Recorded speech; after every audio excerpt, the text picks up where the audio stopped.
Hey, Wrestle fans. Welcome to the Wednesday Night War podcast, Week 8, Run-Ins with the Devil.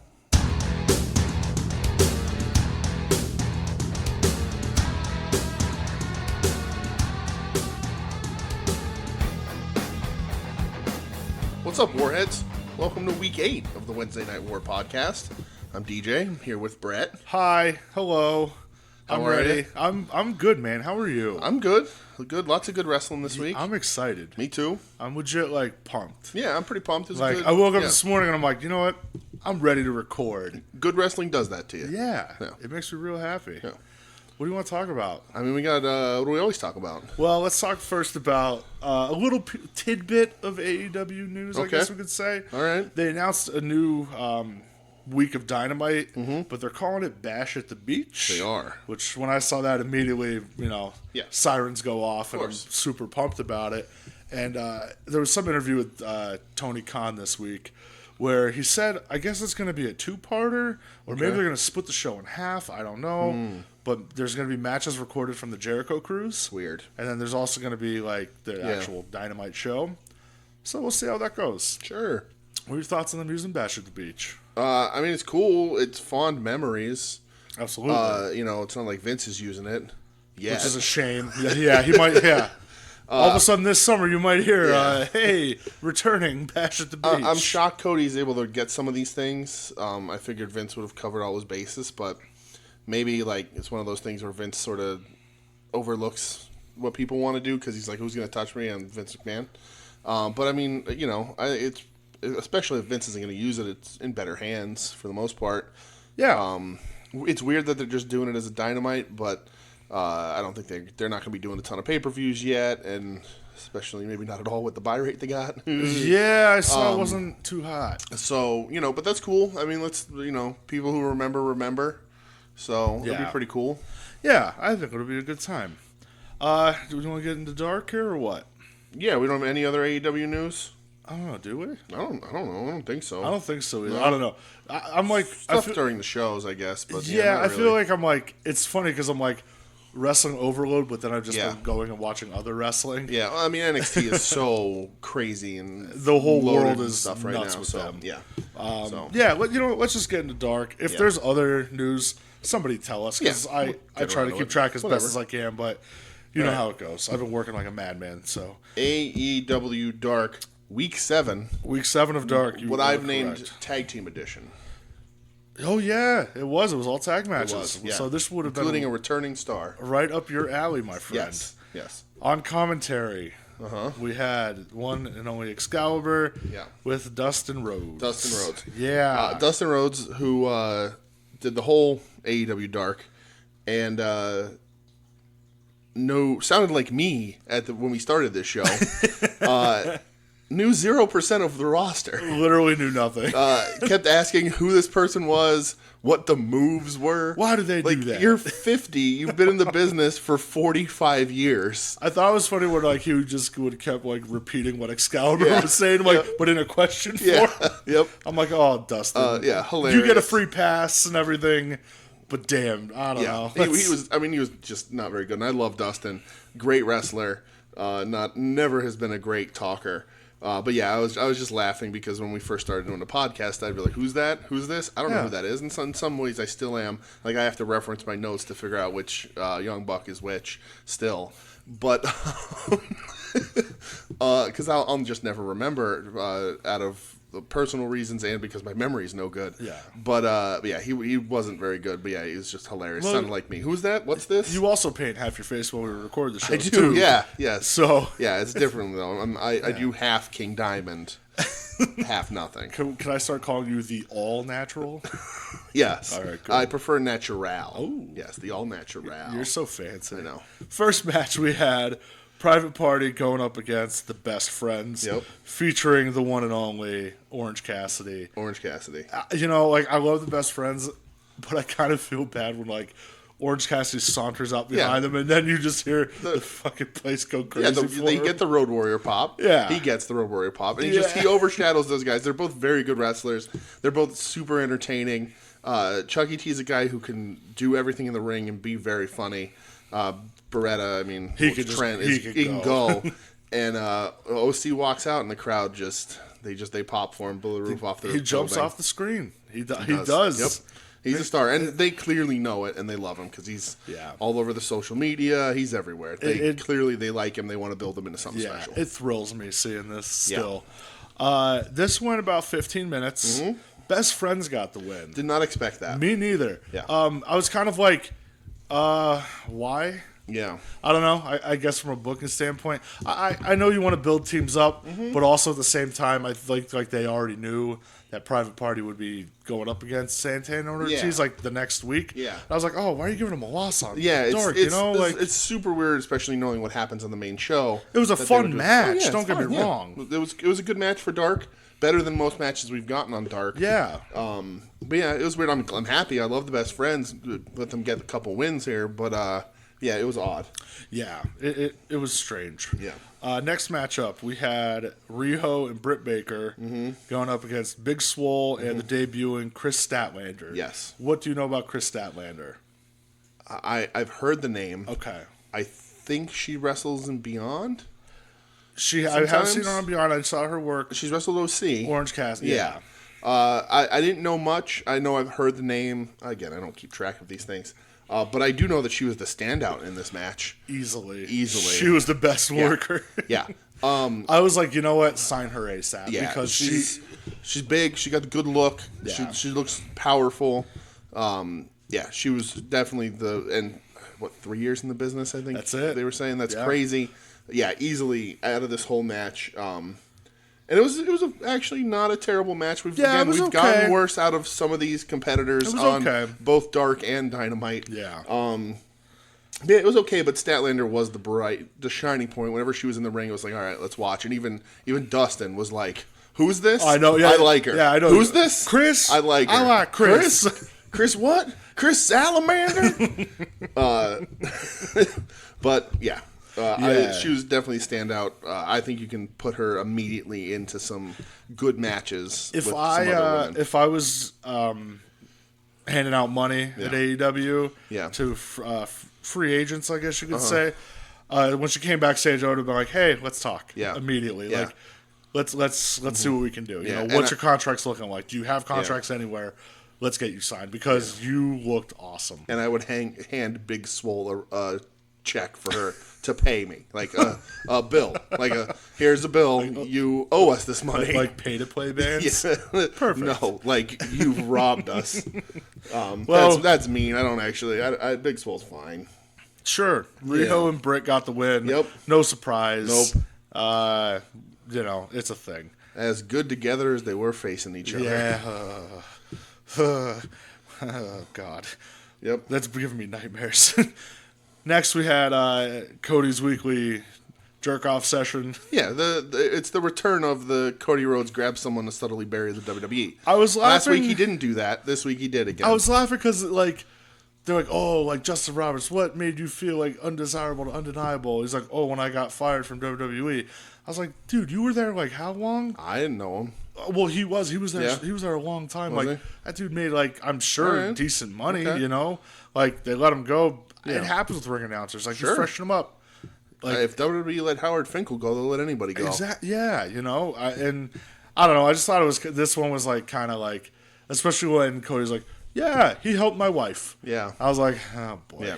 I did think it was funny how when the camera was on the two, how out of focus Justin Roberts was and how focused like it was on Cody. Was that what that was? I thought Justin Roberts was just wearing the most makeup a human being has ever worn, and it literally blurred all of his features. Nope, that was just the camera being like, we're going to focus on Cody. Okay, I don't think it really was, but all right. You could tell I'm like, oh, this is weird. I'll tell you what, the thing that I learned is that I want to see more Justin Roberts work, but in arm wrestling announcing. Yeah, right. I would much rather watch him do that. I thought it was weird. He's like, yeah, I toured with Tool, and I'm like, doing what? Like, would you announce them to the stage? Probably selling T-shirts. Like $40 T-shirts. He toured with Tool. He sold bootleg T-shirts outside of all their tours. Sold grilled cheese sandwiches out of the trunk of his car. Main event time.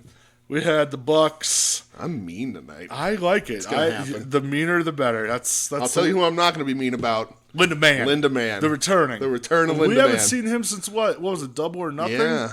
What we a saw shame. T-Hawk like once. Yeah, but Lindemann. That's the star of the team right Absolutely. there. Going up, the Strong Hearts. I thought it was like real short. Yeah, it was very short. It went like 8 minutes. Yeah. That's it. I mean, you knew what's going to happen. Bucks are going to win. Yeah. Young Bucks are in a match, they're going to win.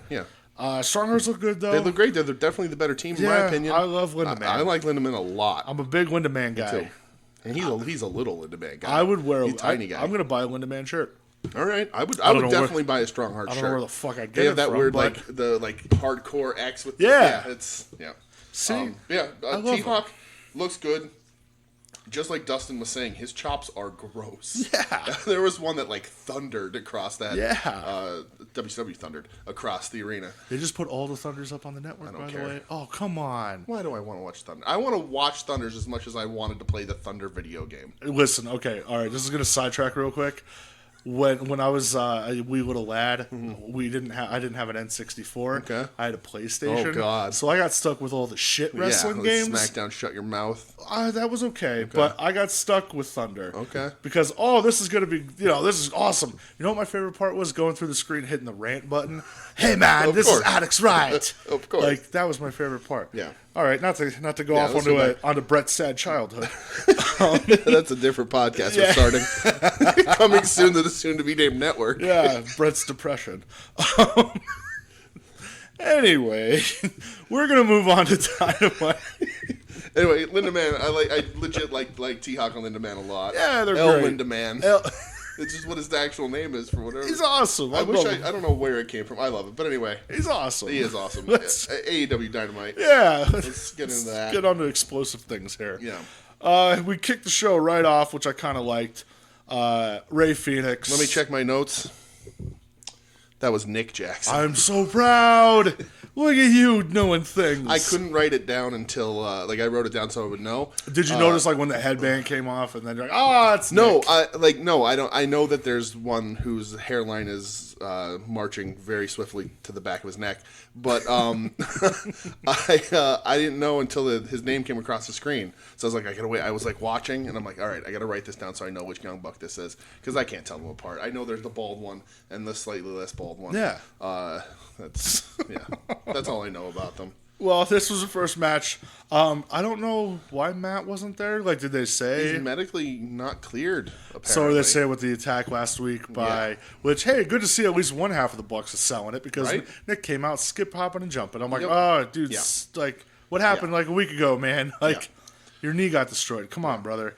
I did see though that this is Nick's first singles match since 2015. Wow.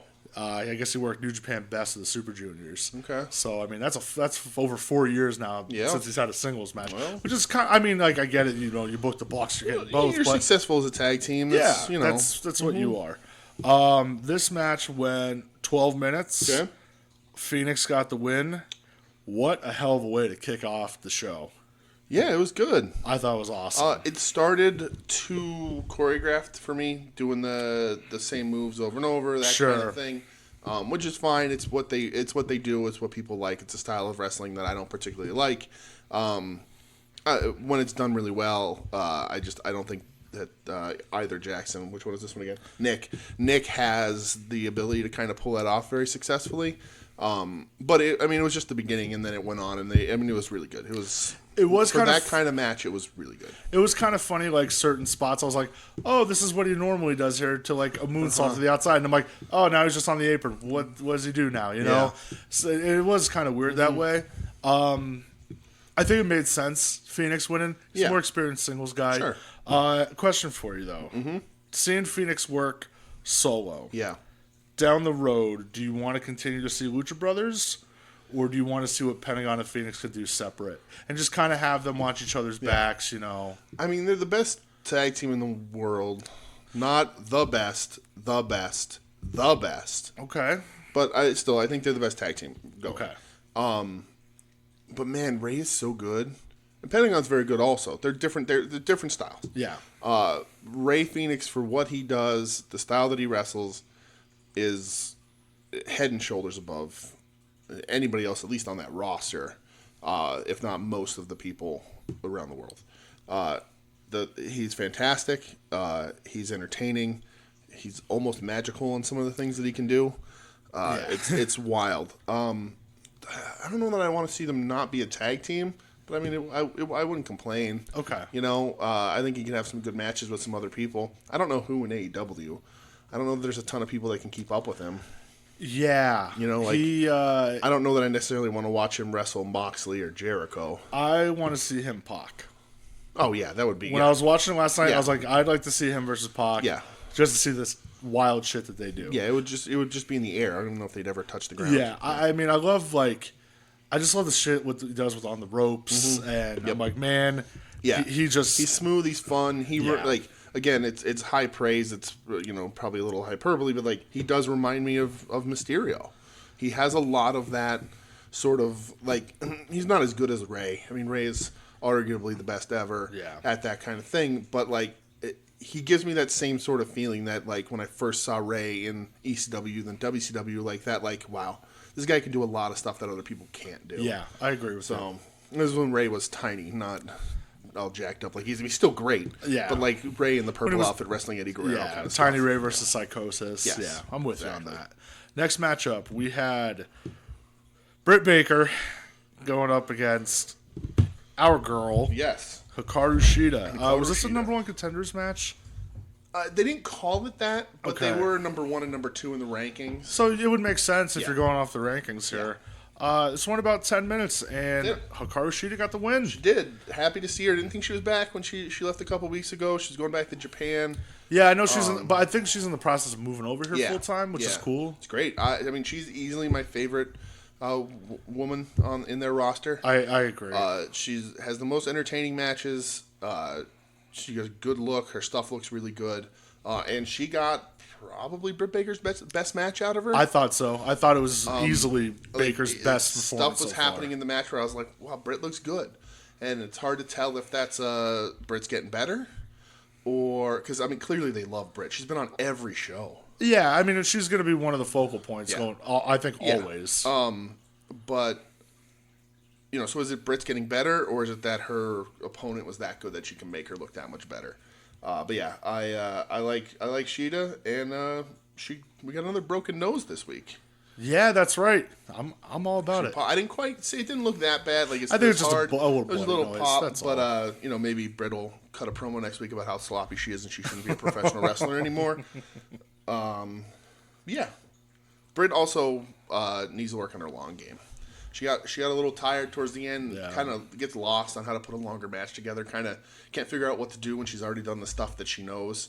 And then sort of the kickouts get a little less emphatic, and she kind of drags a little bit. But it was her best match. I even noticed on the tag match on Dark, I Yeah. just felt like she was the weak link. Yeah, I think she gets a little lost. I don't think she's had enough experience or mentor. And it's hard because now, I mean, somebody like her, I mean, I know there's certain people that are signed they could still go work indies. Yeah. Her, I don't think she can go work indies. Yeah. She's just exclusively, so you're only wrestling once a week. Yeah, well, there's no developmental space.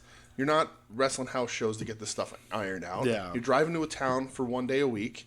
You're meeting your opponent that day. Maybe you get ring time in the day. I doubt it. They have to spread ring time. If they're giving away ring time for people to work stuff out, it's the whole show. Yeah. So you're not going to get a ton of time. So who knows? Hopefully she gets better. I mean, I wish the best for her. I hope. Oh, I do too. I hope that she continues to be great and changes my mind and makes me eat my words, our words, the last bunch of weeks. But it was her best match. So we'll see when she's wrestling somebody not like Hikaru Shida. Yeah. So I'm with you. We had a little Dark Order video package. We did. I felt like it was because just they listen to the show. I see. Whose ear do we have? Right? I want to know. Who's the mole? Come forward. Right. Come yes. the fuck forward. Yeah. I felt like I was like a propaganda cult video. Yeah. I mean, they listen to the show, but I don't think they executed it very well. Yeah. We've been saying for a few weeks, I want to like the Dark Order. I don't understand the Dark Order. I got a little bit better when they tried to recruit Marco Stunt, but I still am like, why are they doing this? Why is Stu in this cult? What's going Grayson, on? remember, Stu's gone. That's right, it's Grayson. And then, so I was like, they should do a little short video package, start to introduce, trying to get me to sort of understand why they are what they are. They had a video package. It was weird. It reminded me of Total Recall, the Arnold one. Yes. Where he does like when he's on the train and he sees the video about getting the fake memories implanted. Yep. But yeah, I mean, it's good. I guess they'll keep doing them. Try and get us interested. Yeah. But yeah, I'm glad they did it. Thanks for listening to my suggestion. But just do it better. Yeah. It was weird. Next match we had up was the 12-man Dynamite Dozen Battle Royale, a.k.a. Battle Bowl. This one's going to be... Call it Battle Bowl, my friends. We're going to talk about this one for a while. Yeah. I'm not going to run down everybody who was in it. There's just certain things that happened. You know, I wanted to. My you want to run down everybody? Because I have them here. My initial plan was to run down who went on. And I was watching it, and I was getting ready to write because my memory stinks. And then they went to commercial during everyone's entrance but Hangman. Well, Hangman got his full entrance. Again, they missed the chance of getting that Orange Cassidy pop on TV. So they got... What the fuck are we doing, guys? Hangman got his full entrance by himself, and then everybody else walked down in like a single file line. Super weird. Automatically lets you know that Hangman's going to win. But like just OC and Jimmy Havoc and Billy Gunn was in this match. Billy Gunn got the entrance. He did. That's true because he played the knockoff DX theme, and that becomes actually the commercials become a theme of this show. I feel there was a ton of commercials. Yeah, a ton in a bunch of matches, really pulling me out of a lot of matches because of the commercial breaks. Like so many commercials this week that I was like, are they trying to get me to buy the Fight TV subscription so I don't have to see these commercials? Because it was a lot. And like I'm watching tag matches that are going really good and telling a story and getting really hot and fun. And then I'm like, commercial break. Commercial break. And like I know they do the picture in picture. I can't do it. It doesn't interest me. I can't stand picture in picture. When I watch wrestling, I like the whole thing. The commentary when it's good adds to the whole experience. Yeah. So even, back in my younger days watching Japanese wrestling before American audiences were treated to having whoever they have as American commentators, even Japanese commentary, when I didn't understand what they were saying, the emotion of the announcers would still add to the match. So when they do that little picture-in-picture stuff, I can't do it. You kids don't know how lucky you have it, damn it. Yeah, you don't. You little bastards. Ungrateful millennials. I'm a millennial. Be quiet, everyone. We might have just lost view. I can hear the viewers. These are millennials? Goddamn. But yeah, so I don't want to run down everybody because their commercial break didn't allow me to keep track. And even though you have the list, I'm going to punish them. No, we're not running it down. Damn. We're just going to talk about the match. You are being mean tonight. We are. We're going to talk about I like it. They denied us the ass man having a full moment with Sonny Kiss's ass. I loved that part. Yes. I loved, and it's kind of making the rounds on Twitter today, and I didn't see it initially because I was too focused on the ass men. Yep. Orange Cassidy in the corner, pulled his sunglasses down. I'm going, oh, you pervert. Yep. I'll tell you what, like it was funny. I love Billy Gunn. Billy Gunn is clearly from that era of wrestler where everyone was monsters. Looks much bigger.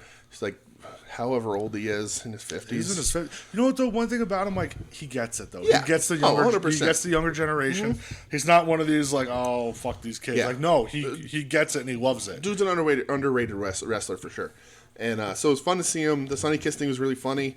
And even, like, when the Sonny Kiss started to, like, twerk, I was like, wow, that's impressive. That's an impressive ass. Yeah. Let's call it what it is. Good for Sonny Kiss, but we were denied the moment. Yeah. So maybe they'll make a program out of it. I would love it. Oh, can you imagine that tag team? Right? Oh, my God, the ass and ass connection. Yeah. Sonny Kiss is getting all the good work, though. He's teaming up with Goldust. The ass breed. Just the ass men. We're the ass men. Another, like, just a couple things I want to point out that, like, happened. Yeah. The whole thing with, like, Daniels in the beginning with Pentagon. Weird. Yeah, I was like, Pentagon, like, can't you just look back? Hey, that's not my brother. That's not the guy I've literally known my entire life. Yeah, like, yeah. Oh. Because I looked at him and was like, who's the skinny dude? Yeah, I was like, oh, that's not Phoenix. Nope. Phoenix just had a match and now he's in sweats and lost like 40 pounds. That's weird. Yeah, like, nope, that's not him at all. Yeah. I'll tell you what, I loved what they did with Jimmy Havoc in this. Yeah? I was like, here we go. Like, this is what he should be. Yeah. I get it, like, the whole story of, like, he wants to play it straight. He's more than just a death matcher. Fuck it, dude. Lean into it. Embrace it. Yep. Like, even if it's on TNT, like, whatever. Yeah. Like, you're hitting people with a staple gun. Like, that's cool. Yeah. Like, that's what I want. And, like, even him getting, like, dragged out. I was like, bollocks. This is bollocks. Yeah. I was like, there. Like, that is Well, the Jimmy and the Havoc, staple I gun, think, that people are going to, rally around. Staple gun is bloodless. It's Yeah. not, but it'll still shock people. It's, easy enough to sort of make look good without actually hurting anybody. Staples don't really hurt anyway. But, yeah, it was good. We've said in the past that, we like Jimmy Havoc, but this isn't the place for him. This is he can find his place. It actually looks like he could. I think that they need to kind of push that Jimmy Havoc going forward, because that it made me I want to see more. You know, overall, MJF and Adam Page were the last two left after MJF, Jungle Boy. He did the classic hide. Yeah, spot, MJF technically did not get eliminated. Yeah, there was the whole thing during commercial break of Shawn Spears coming out and hitting Janelle with a chair off the top, sent to the outside. That must continue. Yeah. Next week is MJF versus Page. And that's weird to me that they didn't just do the match right there. I thought when they said that they were going to do the match right there, that the final two get the match. It would make sense, but you know what? Let's fill the card as we go, I guess. Up next, we had the big announcement, the major announcement from Le Champion. Chris Jericho, accompanied by Jake Hager. Yeah. I thought it was funny when they were... This one I actually did watch through the commercial. Okay. There was a part where, Marco Stunt was twisting his nipples at Chris Jericho during the commercial when Jericho and Hager were walking out. That's weird. Yeah, it was real weird, but, Jericho's, looking at him like, the hell are you doing? Weird. Basically, came out... He could not say that he was sorry. Yeah. Which I was laughing because there was a few times where you could tell Hager was trying not to laugh because he's the one saying sorry. Yeah. Which is also a cruel joke. Yeah. Making Hager say all the S words. Yeah. So next week there's going to be a Thanksgiving celebration. Yep. Where then Scorpio Sky came out with SCU and they did the old baited Jericho into having the they match. pulled the Bugs Bunny on him. Yeah, a little rabbit season, duck season, rabbit season, duck season. I would need at least 2 months to get ready for you. Oh, yeah, well, next week. Oh, I could possibly face you for the title. Yeah, you couldn't. Well, now you have to. Yeah. I was like, okay, this will be cool. Fun. Yeah. They don't have anything. They're not building anything. There's no pay-per-view coming up. It's a good little transition feud. Gets a guy who has a ton of eyes on him because he's been just having really good performances in Scorpio Sky. So, it's a good marquee match that's going to basically lead nowhere but have entertaining matches, and that'll be that. I like that Jericho lets Sky get over on the mic, too, because if Jericho wants, he could run circles around anybody on the mic, you know what I mean? Yeah. He's the guy, I feel like he kind of gets it with that. Hey, I know Scorpio Sky is not a young dude, but relatively young to major audiences, so... And compared to his stablemates, he might as well be a baby. Yeah, so at the end, they start brawling. They have the big schmoz. Inner Circle runs out. Here comes Marco Stunt to defend the honor and just gets laid out. Then Jungle Boy gets laid out. And then the damn Luchasaurus comes out. And Jake Hager, he don't want none of Luchasaurus. So right there, I'm like, all right, there's your match for the big guys. Hager hasn't had a match yet. Yeah. Got to put him in there with a hoss. Yeah, that's the one where it's okay, hey, we'll fight everybody else. Luchasaurus, we're going to bail. Yeah. We don't want this. Afterwards, Luchasaurus squish over Peter Avalon. Oh, yeah, a big squish. In my opinion, who knows, but I think he's still probably not 100%. So probably not. For Hagar builds that, and then he can squash the librarian, not really have to do a ton of work. Which I'm totally fine with. Yeah, 100%. Yeah. Again, the only benefit of the commercial breaks is we don't have to suffer through Peter Avalon again. Because I'm just over that. Yeah. Next matchup, we had Ortiz and Santana going up against Private Party. This was a match dedicated to their friend Matt Travis, who was an indie worker in New York. Super tragic. Got hit by, I think it was a garbage truck driver while riding his bike in New York City a couple weeks ago. Super sad. I hate that. But I guess what they explained was he was friends with Santana and Ortiz, and they convinced him to get into wrestling. And then he actually had a hand in training Private Party. Yeah, at the House of Glory? House of Glory, yeah. Match was... All right. I'm going to be a little angry. Uh-oh. Not angry, just a little, I guess I'll be critical. I thought the match was like a lot of fun. Yeah. I loved that like stalling suplex It's spot. great. I thought that was Really cool. Mm-hmm. I hated that they involved Angle in this. Yeah. I hated that Nick Jackson got involved. I hated that Dustin got involved and Sammy Guevara. I feel like when you're doing a memorial match, you should probably just play it straight. Yeah. Even like especially when both sides of it knew the guy. Yeah, you know, like you could do the whole like face heel dynamic at the match, but like I feel like at the end of the match it should be like one of those like, you know, shake hands, hug, whatever, hold up the T-shirt. Like I just it reminded me of you know, back in Nitro back in the day of Bret Hart and Benoit when they had the match for Owen. I think it was at the arena Owen died in. You know, and it was just like this isn't about who's a face, who's a heel.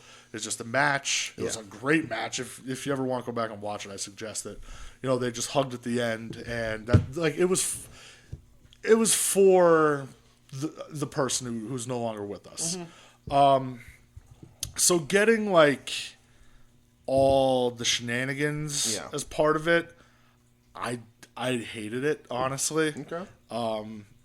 I don't know. Like it just it did nothing for me with that. Yeah. Like as soon as I saw Nick run out, I'm like, fuck, why? Like I just no.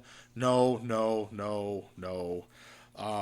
I may be like overreacting a little bit, maybe, but that's how I felt about it. It didn't bother me. I didn't think of it. I get what you're saying, and I do agree with you. But during the match, it didn't bother me. But you know, I mean, what you're saying certainly makes sense. I was more bothered by the crazy amount of commercial breaks in this match, and then I still don't understand what happened with the referee. Yeah, there was that big. I have no botch. idea what happened. The one guy wasn't the legal man, but he counted anyway, and then he went to distract the ref, and he didn't pull him out. So then the ref was like, I don't get it. They've tried to explain it. If he wasn't the legal man, the ref shouldn't have went down for the count at all. But is it on the ref? Is it on the wrestlers? I was so confused. And on top of that, with all the commercial breaks, it was a match that I liked and was really into. And then all the momentum got killed by commercial breaks and then that botch. Yeah, and that seems to be, unfortunately, a running theme right now with AEW with a lot of their with the referee mistakes. Like, I don't know how much is on the ref. I don't know how much is on the performers, but you got to get more polished with that. Similar to your point, like, the run-ins were also confusing. Not only for your point of them, you should leave it go because it's a memorial match. They also just confused the hell out of me for this match. I was like, what's going on? Why am I watching this? Yeah. Why did you just take a really good wrestling match and mess it all up? Yeah, there was no need for it. No, not at all. There's too many run-ins. Yeah. Private Party got the win. Yep. You know, again, as soon as I saw the run out of Nick, I got real turned off by it. So Nick caused Santana Ortiz's first loss to continue that feud.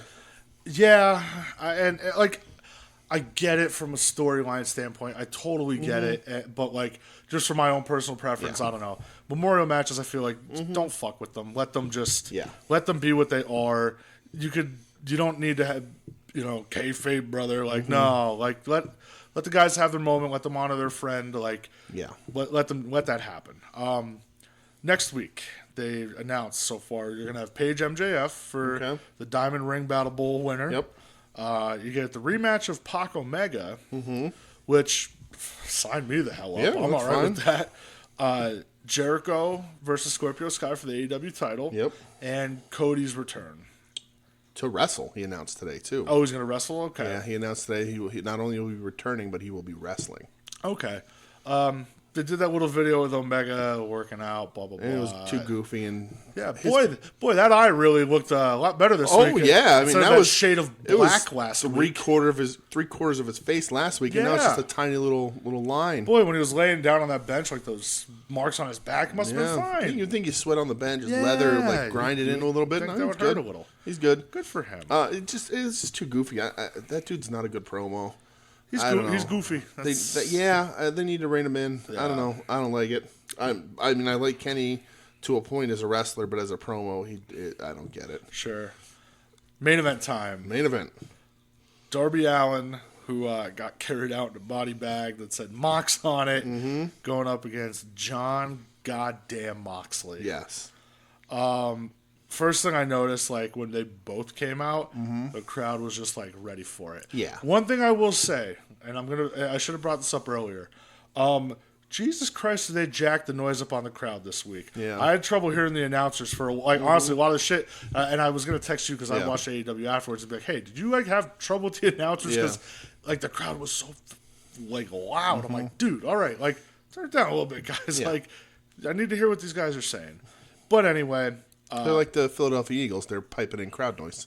Yeah, well, that doesn't matter because they don't fucking win anyway. Thanks for bringing that up, you son of a bitch. There we are.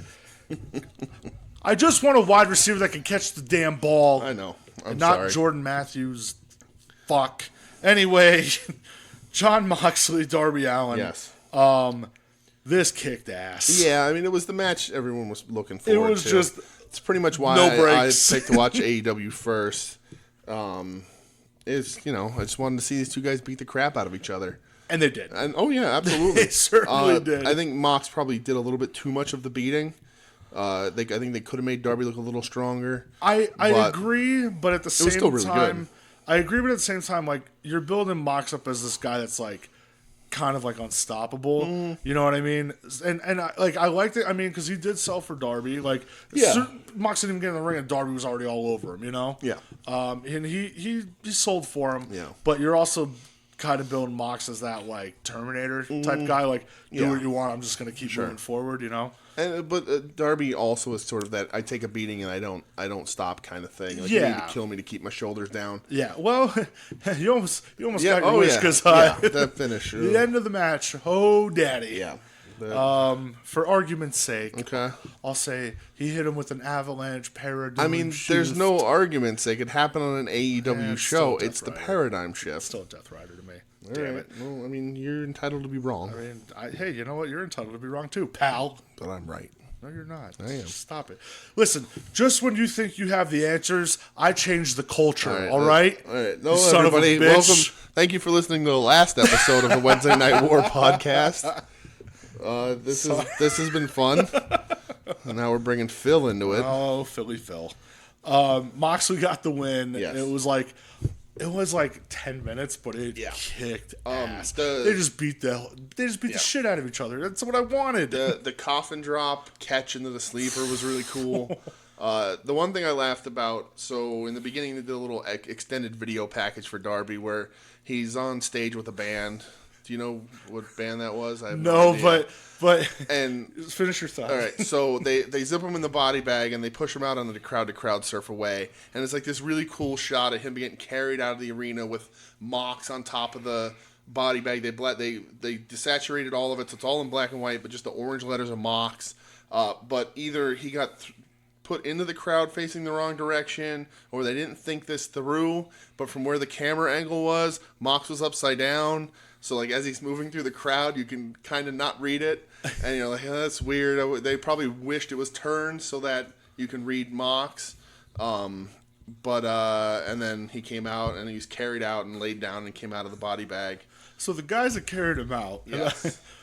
Like, can you do a little bit of research on, like, punk rock clothing or whatever? Like, these motherfuckers look like Abercrombie and Fitch models. You had, like, a deep V-necks and, like, super, like, weird holy jeans. Yeah. I'm like, oh, come on. Like, I can imagine Darby being like, you fucking serious? Well, like, you get what you can, I guess. No, like, just do a little bit of research. Come on. A little goes a long way. One of those guys was Dylan Bostick, friend of the show. Oh, friend of the show, Dylan Bostick. Yeah, so. Hey, I liked your outfit. You look great, man. Yeah, fantastic. The rest of the guys, I don't know. Yeah, weird.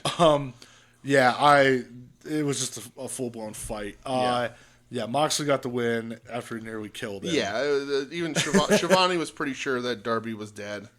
There was the point where Darby Allin hit a tope suicida, and Excalibur called it, and Shivani just goes, yeah! Yeah. Shivani's still loving professional wrestling. I love it. 2019, this is what he wants to do. He loves the tope suicida. And you know what? We'll talk about it, too, since the end of the show. JR, not so bad this week. No, I didn't, honestly, Yeah. I couldn't hear them that much. He did. The only glaring mistake was in the private party match. He called Isaiah Kennedy. Ugh. Because it's there was a wrestler named Kennedy, Mr. Kennedy, and Kennedy. well, I guess he wasn't called that though in the E. Yeah, he was. Oh, well, that's right. He became Mr. Anderson. Yeah. Anderson. I hate you. But I hate you so much. I know. But yeah, Jarrett wasn't so bad this week, which is about as high praise as I guess I can give him. You know what? At this point, I agree with you on that. So that was the end of AEW. It was. Let's get into NXT. Okay. So we're going to talk about two things first. Then we're going to get into the week that What was. are we doing the match of the show? At the end? We'll do it All at the end. Okay. Yeah. That's good because I haven't picked for either. I couldn't decide. Yeah, I know. Last night after you watched the shows, you texted me like, I don't know what. Yeah. I don't know. I can't pick either. Yeah. I don't know yet. They're still. I'm very torn as well. Yeah. A little bit of NXT news this week. As we previously have told you, the whole ACH saga, Jordan Miles, officially got released today. Yeah, which is what he wanted. It's what he wanted. I hope he goes out and I hope he kills it. I hope he has a long career and everything. Yeah, I hope he didn't scare too many people off. Yeah, I see a lot of like people kind of shitting on him a little bit right now because like he's doing the whole like at Vince McMahon, you can't hold me back anymore, and people are like Yeah. all right, the whole situation was just a total clusterfuck. Yeah. But I hope the guy goes out and makes a lot of money. Yep, nothing but the best and gets for him. because he's great in the ring. Also, another person wants to leave Yeah. the company. And, Triple H. No. Well, this will tie in a little My bit. source told me Triple H. Who's your source? Triple H. You know Trips? No. You guys pals? I'm a member of the clique. That is true. It is, yeah. I was in the curtain call. You just didn't know it. I was the curtain. You were the fifth man. After Oni Lorcan, asked for his release. Biff Busick, right? He officially went back to like Biff Busick on Twitter and everything. Yep. I read before we started recording was Beyond Uncharted Territory, which a friend of the show, Jenna, said that we should be watching for a certain John Silver versus John Silver. Raw dog. Yeah, so I'm going to have to try to check that out. I try to keep up, but God, there's a lot of wrestling everywhere. Yeah. They were chanting his name at Beyond tonight, Biff Busick. Okay. That sucks. It does. I like him a lot. I mean, he wasn't going to go anywhere in the company. No, right? but like I liked him. Honestly, I liked him in Birch. I liked him solo though. He was a guy who came out and would do solid matches and lose. Yeah. Solid matches and lose. No matter what, he was not put on a bad match. No, but he was never. They were never going to move him up. Yeah, there was nothing left. I get it. Yeah, there was nothing left for him there. Yeah. He's been there a lot longer than I thought he was. Yeah. So, again, he's another guy. I would like to see him back on the Indies. He's gonna go back to the Indies. He's gonna be one of the biggest names right now. Definitely. We were talking before. I'd love to see him go to New Japan. Maybe work like Best of the Super Juniors. Yeah. Or just work there wherever. But another one, like I hope, nothing but the best for that guy. I agree. Yeah, but what I was saying before though, Trips kind of, they asked him, I guess during a conference call, like what he thought about all these people, like, publicly requesting their releases, and he goes, I don't know why you'd go to Twitter and all this shit and cause like drama and stuff. He's like, you're a professional, handle it like a professional. Pressure the company publicly so they make a decision. Otherwise, they're going to put 6 months on your contract. Yeah, cough, Luke Harper, cough. Yeah. And it's so like him. Like I get you, he's got to give you the corporate answer. Yeah, but I think he knows. I think it's like, yeah, guys, I know there's not a place right now and it sucks. And next time we talk, I'll bring it up to him. Yeah, yeah. Can you shoot him a line? Tell him I said hello. Yeah. Send all my love to Steph and the kids. Yeah. He's in my phone under T. Oh, Big T? No, terrorizing. Oh, okay. Because if he was in your phone as Big T, no, you would have a problem. No. There's only one Big T. There's only one Big T. Yeah, absolutely. Look it up. I was in the building when that happened. Look it up, damn it. NXT stuff this week. Okay. Crazy shit's been going on all over the world of WWE. Self-admittedly, you and I, we don't really pay attention to the main roster stuff anymore.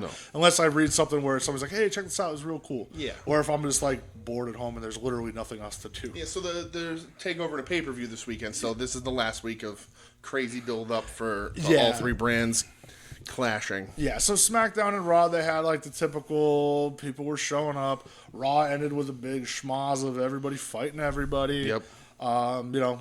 There's nothing specific to talk about. So we'll get right into NXT from last night. All right.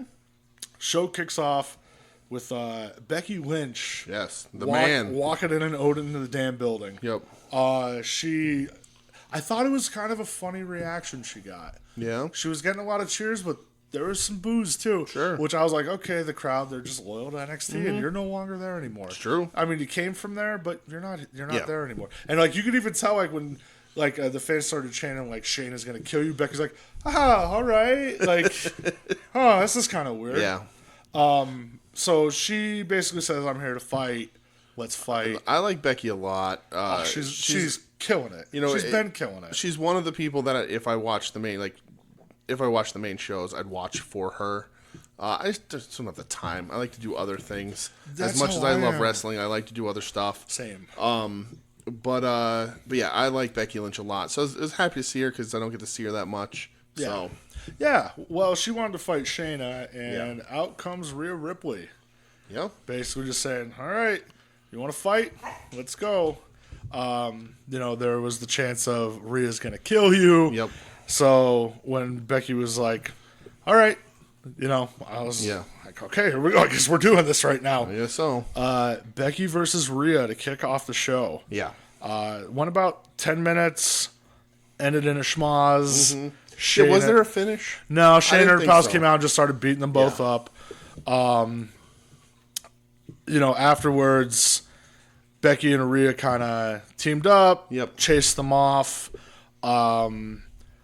Rhea going forward, I think is, and I'm even not just talking NXT. Mm-hmm. I think down the line with main roster whatever, she's going to be a big star for them. I think so. She just has it, Mm-hmm. She definitely does. She's really good in the ring. Yeah. I want to see her and Becky again. Yeah. I think that'd be a nice good pay-per-view match, But I wish there was more of this match. She's got a great look. She can talk. She's awkward. The let's see if you have some balls line was real weird. Well, the delivery is just a little odd. Is it because she's from New Zealand? No, I don't think so. Are you trying to say that I don't like New Zealanders? I'm not saying anything that you didn't just come out of your mouth. All right. Well, no. I don't know. I obviously, I mean, the NXT is still, it's the people learning, and she's very young, so she still needs that sort of work. But I did like it. I wish there was more, and I do agree. She will be a very, very big star for them. Yeah. The Revival arriving backstage. Yeah, we get a bunch of these throughout the show. Yeah, shout out Scott Dawson rocking the Dr. J shirt. I was like, let's go, brother. All right. A little video package kind of explaining who Kaylee Ray is. Yeah. Kona Reeves was coming out for a scheduled match. Yep. And whose name I remembered. When I saw him, I was like, hey, that's Kona Reeves. See? Yeah. He's no Kona Crush. I'm learning every day. But he is Kona Reeves. Kona Reeves. He's walking out, and all of a sudden you just see this red flash go in front of your screen. And I was like, what the fuck? Oh, that's Ricochet. Yep. Hey, pal. Everyone's favorite Irish dude. Yeah. Rick O'Shea. Yeah. So Ricochet just stands in the ring. He's ready to go, and out comes Da Bro. Mm-hmm. And I, again, as soon as that happened, I'm like, dude, we just got Becky Rhea. Now we're getting Ricochet Riddle. Holy shit. Yeah. This is going to be awesome. So Riddle Ricochet starts, and they're I think the match went a total of less than 4 minutes, and boy did they get they got their shit in. Yeah. I was watching this match going, this is my match of the night. Right? This is insane. They're doing everything. Yeah, you had the fun little run-in of Cesaro and Shinsuke Nakamura. Yep. Yeah. They kind of both fought them off a little bit. Them off a bit. I need to see Riddle Ricochet. Yeah, it's got to happen. I need to see it. Yeah. Nakamura and Cesaro. Well, Riddle got the win. He cradled him. Yeah. Nakamura and Cesaro attacked them post-match. They're fighting them off. Roddy Strong comes out and just lays out Riddle. Yeah. Weird. Well, he laid him out, but then I think he laid out Nakamura too. Because there's a match on Sunday. Yep. Riddle gets up. Finn Balor comes like a missile out of nowhere and starts taking him out. Mm-hmm. It was insane. Yeah, it was Ricochet did that big dive off the top over the guardrail to Cesaro. Yeah. It was just one of those, like, I can't keep up. Yeah. This is so awesome. Yeah, even in AEW, this was like just a crazy like night of too many run-ins. Not even too many. It was just run-in after run-in. Yeah. It was crazy. And I totally I get why they're doing it for NXT. Sure. I mean, you're throwing all your guns at the go home shows absolutely. for NXT. It's a huge week for NXT. Let's be honest. Yeah, it paid off. So. Well, yeah. Had a little video package here, and here's one that I don't understand it, but we're going to talk about it. At TakeOver, Killian Dane, Damian Priest, Pete Dunne in a triple threat. The winner will face Adam Cole for the NXT title at Survivor Series. Weird. I don't understand why. Yeah. Honestly, it has to be Pete Dunne, right? It's gotta be. You would I think. love Dane, but he's not ready for that sort of main that showcase on the pay-per-view. And if you're just going the dynamic of face heel, it has to be done. You would think. And but Punishment Martinez sure as hell ain't ready.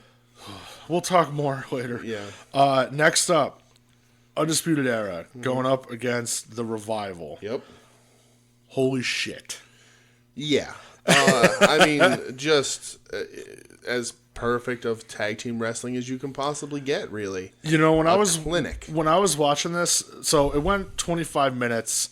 Undisputed Era got the win, which, you know, the time-honored tradition. You go back, you do the honors. You know, I was thinking about like us being like, oh, Lucha Brothers, you know, best tag team in the world currently. I forgot how damn good the Revival can be, because you know, when they're not they don't get the time on the main roster. They just don't. Well, and tag team wrestling, it's always like, for me, the longer the better the matches. I feel the drama builds. You know, look at the history that they have in NXT with DIY, with American Alpha. Like, those matches were just bangers. It's my preferred wrestling match. I like tag team wrestling over anything else. Yeah, I also thought it was kind of cool how like they kind of stepped out of that heel role a little bit and were kind of babyface a little bit. Also, and you know, I was thinking of this during the week because as I mentioned before, I've been watching like weird random matches. So I watched Kyle O'Reilly versus Shibata from like King of Pro Wrestling 2016. Okay. And I was like, even when I watched it, I'm like, damn, Kyle O'Reilly's so good. Yeah. And watching like this last night, again, I'm like, holy shit, that guy's so good. Like, like, you know, I say most times that I think Roddy is the best worker out of Undisputed Era. But I forget about Kyle O'Reilly. Yeah. That dude can go. Yeah, definitely. And that's not taking anything away from Bobby Fish, because Bobby Fish can go too. Yeah. The match, Bobby Fish took a gross kick to the face from Dawson, busted his nose up. Yep. But this went 25 minutes. It could have went like another 10, and I would have wanted more. It was great. It was just tag team wrestling, storytelling. Everything was solid. Yeah, I think, you know, if you're gonna, I mean, honestly, you should probably watch the whole show. Yeah. But this was just like. It was one of those, like, it had me feeling like alive, you know, like it just reminds you of how good tag team wrestling is, and it's not a lost art, no matter how much like main WWE doesn't give a shit about it.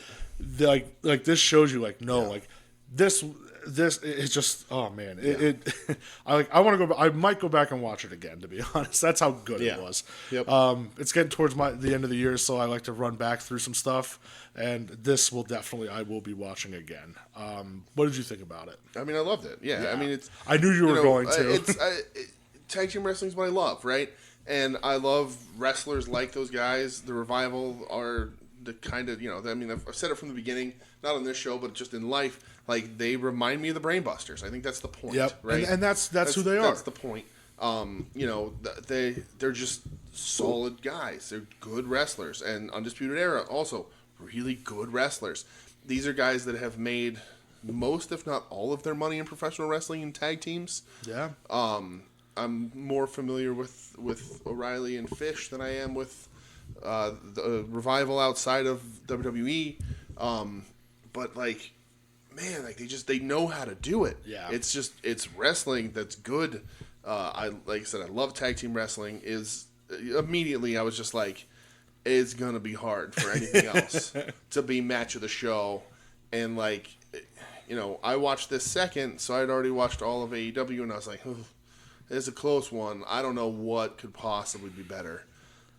Maybe there is something better. We'll find out. There may be. But yeah, Contender right away, really great. I mean, I don't know. It's just the perfect kind of thing that I want to watch when I watch wrestling. Yeah, it's just what it is. It's legit putting a smile on my face, thinking about how good it was. Yeah. It was just, man, it's so much fun. It's one of those matches that should end up on a tag team compilation. I agree. Like if I was going to show somebody like a tag team match in 2019, that would be probably maybe even the top of the list. That's how fucking good it was. I agree. They showed Raw talent arriving backstage, so you're like, all right, well, something's going to happen. With Viking Raiders. Yeah, they did show the little, I thought the War Games package of the show was awesome. Yeah. I was like, it just shows hey, this is chaos, and that's what we're getting. Next match we had Dakota Kai going up against Kaylee Ray. Yes. So this was a little showcase for people that are not familiar with Kaylee Ray. Like me? Like you. Even honestly, like me, because I've seen maybe a match of hers. Sure. I don't know her that well. Yeah. Kaylee Ray beat her in 5 minutes, expected. Yeah. It was going to be a showcase. Poor Dakota Kai. Yeah, it was a good match. It was good. Yeah. I don't Dakota Kai not on the team at all for Survivor Series or War Games. So it's like, why? What's she doing? Why is she facing off someone who is in the match? Well, I think it was because Kaylee Ray threw her into the steps last week because they kind of did the callback where Dakota did it to her and then booted her in the corner. True. But still, I'm like, oh man, poor Dakota Kai. I don't know. At least she's still getting matches. Yeah, that's true. Unfortunately, can't fit everybody in every match, but it was a good match. Yeah, it was. Their women's division is super strong. We talk about it every week. And this is no different. Yeah, I said it again last night. It's the best division in wrestling. I think it's the one that has me the most interested. I should say. Yeah. Post match, the returning Ricky Steamboat of this generation, Dana Brooke, made a sighting. Oh, how weak is? How go off, King? How weak is that blue team? I don't even know who's on it other than Dana Brooke and Carmella. So you had Carmella. Yeah. You had your favorite wrestler of all time, Dana Brooke. The Ricky Steamboat of her generation. You had Sonya Deville, which I love Sonya Deville. Sonya Deville's great. And you had Mandy Rose. I like Mandy Rose. Yeah, sure. So they started beating up Kaylee Ray. Yeah. Out comes Team NXT, Bianca, Tegan, Io, Candice, Logan, Kairi Sane, that's true, yeah. Never mind. See, I keep forgetting certain people. Sarah Logan's Raw, yeah. Which Sane as well. Yeah, but why the you haven't done a damn thing with Sarah Logan. No. Look, I don't I know that she's on Main Event, but I don't watch it. No. But why the fuck is she just randomly thrown in here? Well, isn't she's on one of the teams, right? I guess she's on Team Raw, but I don't know why. I don't know. Because they needed somebody. I guess because Dana Brooke can't be on all the teams. That's true. Would you watch a 5-on-5 Dana Brooke match? 5 Dana Brooks against 5 Dana Brooks? That sounds like your own living hell. Yeah, no, I wouldn't watch it. I would probably kill myself. Poor guy. She's the Ricky Steamboat of her generation. I'm telling you. The highest compliment you can give. Yeah. Sarah Logan and Kairi Sane came out. Kairi and Io Shirai had that little moment of a face-off where I was like, I want to see this because they have history. Yeah.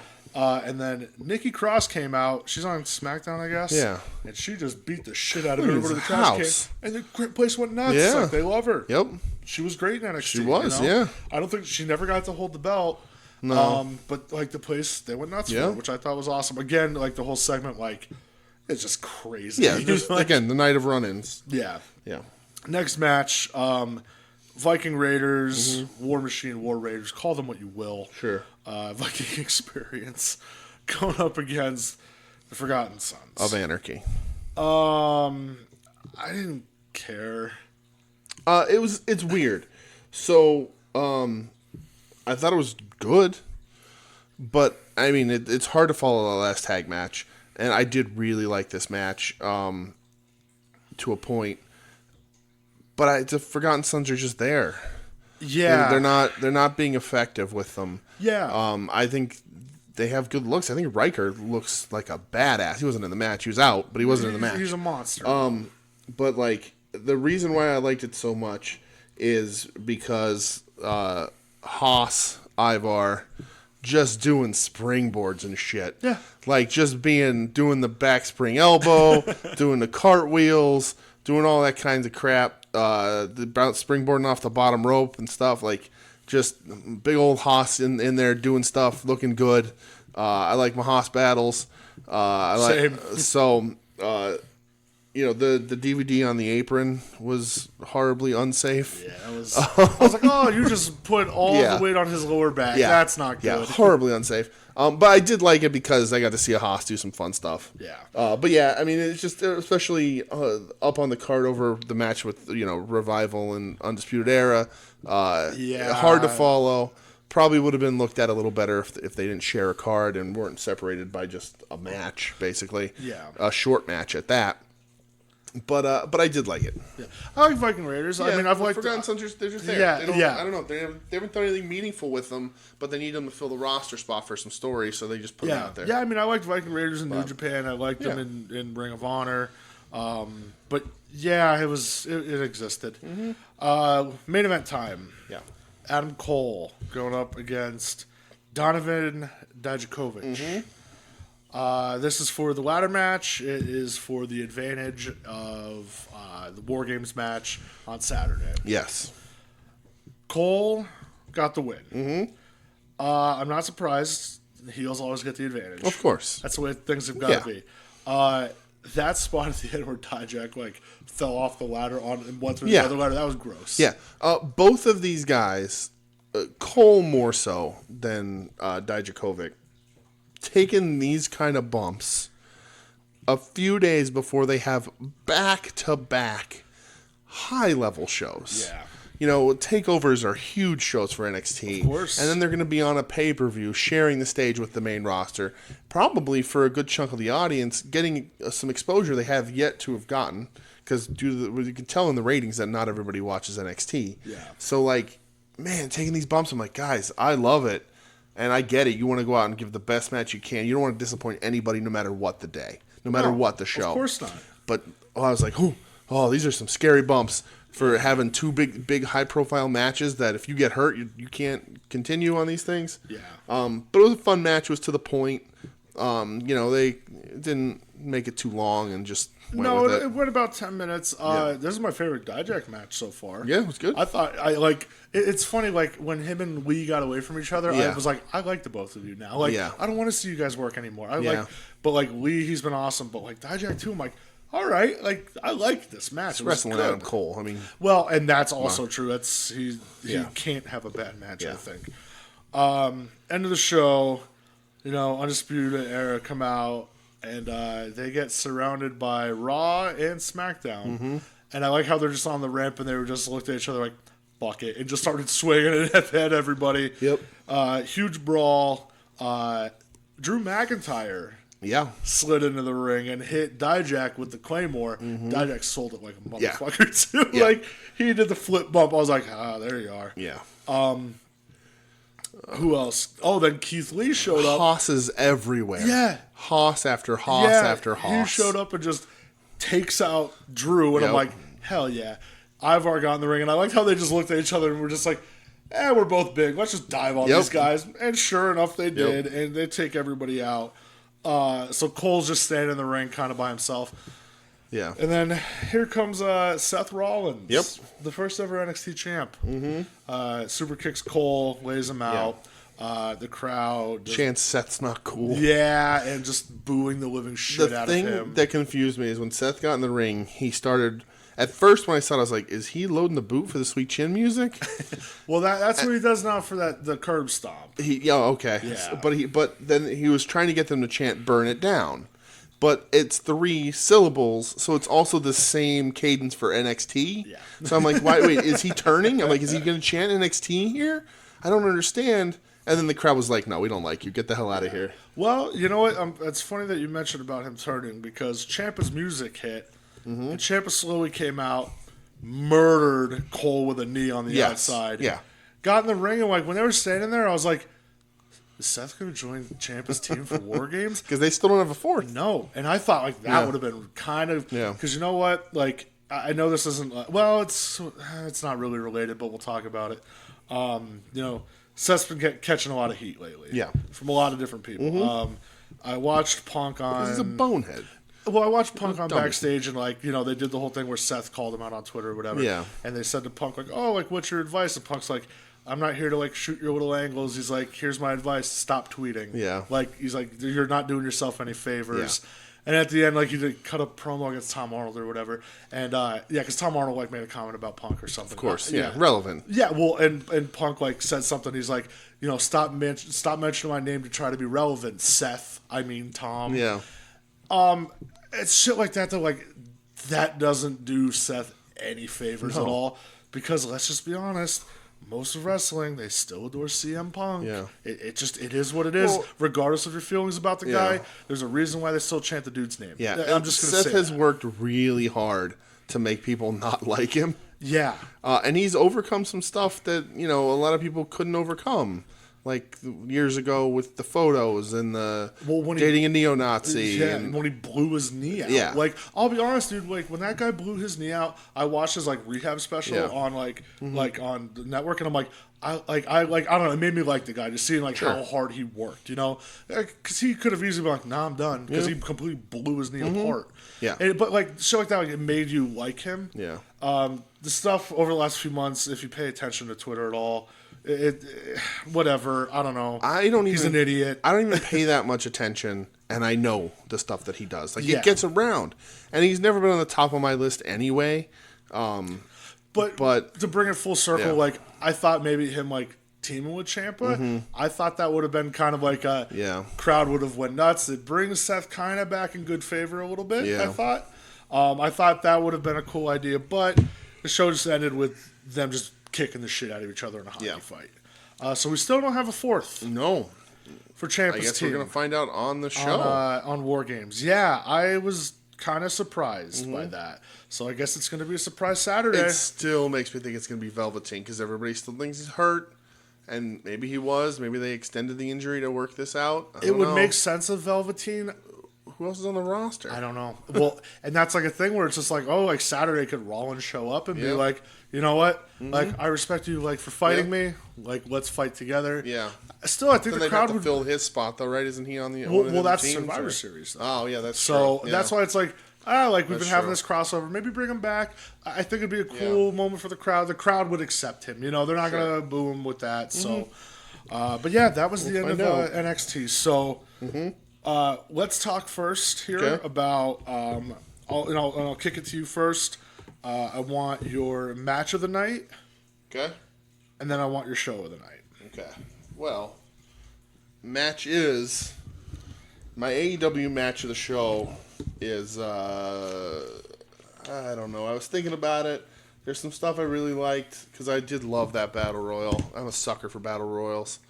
Another wrong. And it was a ton of fun. It was a good battle royal. But the main event is the match from AEW, right? It's just two dudes beating the crap out of each other. I think everybody kind of knew that was what was happening. And then if you just listen to the last however many minutes this podcast has been, NXT's match is the Revival versus Undisputed Era. I mean, it's as perfect of a tag match as you could get. What more do you want? Exactly. And I don't want any more, and that's why that is my match of the entire night. Would be the Revival versus Undisputed Era, and my show of the night, NXT. Again. AEW had a good show. They did. I had fun watching it. They're not necessarily building up to anything. Maybe it's a bit of an unfair fight because NXT is embroiled in all this, so you're getting all the extra main roster people, which, again, will come up when we talk about ratings in a minute. But, like, it's a bit of an unbalanced fight, but AEW had, maybe not their best show, but like on par with one of their best shows. It was a start to finish. It was a quality show. I thought it was one of their top 3 shows so far. Yeah. So they gave it just about as much as they could, and NXT just was like, yeah, we got a little bit more. So that's that. It's NXT gets my show. This being week 8, I think that makes them 5-3 for me. So, yeah. What about you? What do you got? Who do you like? What do you like? When do you like it? I'm going to say one word, and that is ditto. Okay. On everything. All right. It's just yeah. It is what it is. I can't add anything more to it. It just it is what it is. For NXT, like I think it was a better show. Mm-hmm. Obviously, it was chaos all night. Yeah. I am a little worried moving forward for them. Yeah. I hope that they can keep audience. Yeah, they have to go back to just being NXT. And I saw like. Does it ruin like the essence of NXT or whatever? No, I don't think so at all. I think if anything, it brought it up. What would ruin the essence of NXT is if they go to Survivor Series and get embarrassed. Get the clean sweep against them. I agree with that. They have to win somewhere so that they can come back on their show and be like, they didn't want us there. They didn't think we belonged to be there. Yep. And we showed them why we were there. Yeah.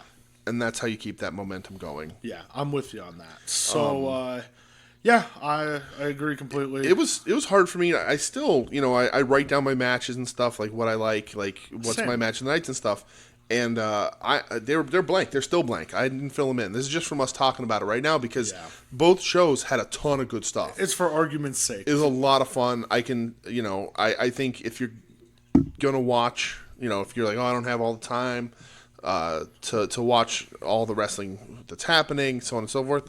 I don't necessarily know what you can skip on these shows. I think there's a couple things that are there's skippable. Some little things, but it was all. There's not much. There's both not much. Very quality wrestling shows. A's out of both of them. Just like a little bit of an A+ on NXT because of the leg up they get. Building to something again. There, it's the go home stuff. And it felt like a go home thing. We talked in AEW when they were going into their pay-per-view how it didn't feel till the end like a go home for a pay-per-view show. This NXT show, the whole thing was like the whole thing was a go home. Yeah, the whole thing is done right. It felt big. It's done right. And there's still SmackDown tomorrow. Like who knows what's gonna happen there? Yep. I forget what my record's at with the shows right now. I 4-3 for AEW?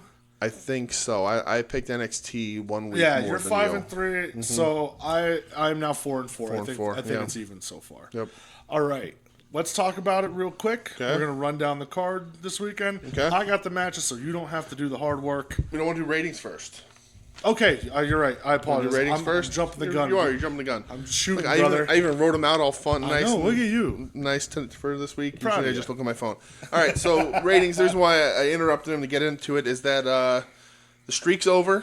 It's done. You can Eric Bischoff can get off the phone. He doesn't have to worry about it anymore, at least for a little while. After the 7-week streak, NXT beat AEW in the ratings for the first time in their head-to-head run. No surprise. Yeah, I mean, is it a bit of a lopsided battle because they get so much help from, basically they're both of like their champions showing up. Like Seth showed up, Becky showed up, so it's they definitely got that extra help. But the ratings, NXT got 916,000 views, which is 22% up from last week. That might be their most since the debut. It might be. I think so. It's pretty close. Yeah. And that's a big jump, obviously, again, because Triple H at the end of like Raw or whatever was like open invitation. The past weeks they didn't announce who was showing up. No. They changed their strategy a bit on that. AEW got 893,000, which is down 7% from last week, which was 957,000. 7% drop, it ain't bad. They're still up there around 900,000. Still better than they've been doing the past couple of weeks. So they got the bump. They drop, but they're still doing fine. The interesting thing about this is that in the 18 to 49 demo, which is the demo they aim for, that's their bread and butter. Yeah. NXT consistently wins the 50 and older sort of demo. But in that main demo, 18 to 49, AEW was the number 8 show on cable. Yeah. In that demographic. NXT was number 14. So they're still, AEW is still beating them in that key demo, which to me, doesn't matter. Ratings are ratings. Yeah. But guys like Vince, guys who know the behind the scenes kind of stuff and where that matters and all that stuff gets worked into their pitches and their budgeting and all that kind of crap that I don't really care about at all. That's still gotta hurt. It's still a little bit of a loss, just tucked away in there a little bit. But good on NXT. We'll see how much they drop off next week when all the main roster crossover is conceivably paid off. Yeah, I'll be very interested to see what the ratings are next week. Yeah, again, no surprise this week. You knew they were going to push heavy. Like you mentioned, the end of Raw trips is like open invite. Well, of course, people are going to tune in. Especially like on Twitter, like Becky was kind of putting it out beforehand, like, oh, like haven't seen this place in a while. Picture of the NXT truck. Like, people see that, they're going to go, oh shit, I'm watching. That's just how it goes. Yeah. So let's run down the cards real quick. Okay. We're going to do predictions. War Games and Survivor Series. War Games and Survivor Series. All right. War Games. Okay. Only 4 matches announced so far. Okay. Pete Dunne versus Killian Dane versus Damian Priest. Triple threat match to determine the number 1 contender for the title shot at Survivor Series. Okay, that's a lot of stuff. We talked about it earlier. Pete Dunne. Yep, we're just going to do that. All right. Next match. Hold on. Ready? Okay. That's done and done. Look at you, you fancy boy. Next match. Matt Riddle, Finn Balor. Oh, man. That'll be a good match. Yeah, it's going to be killer. Balor. First match on NXT. Yep. Right? Yeah, makes sense. All right.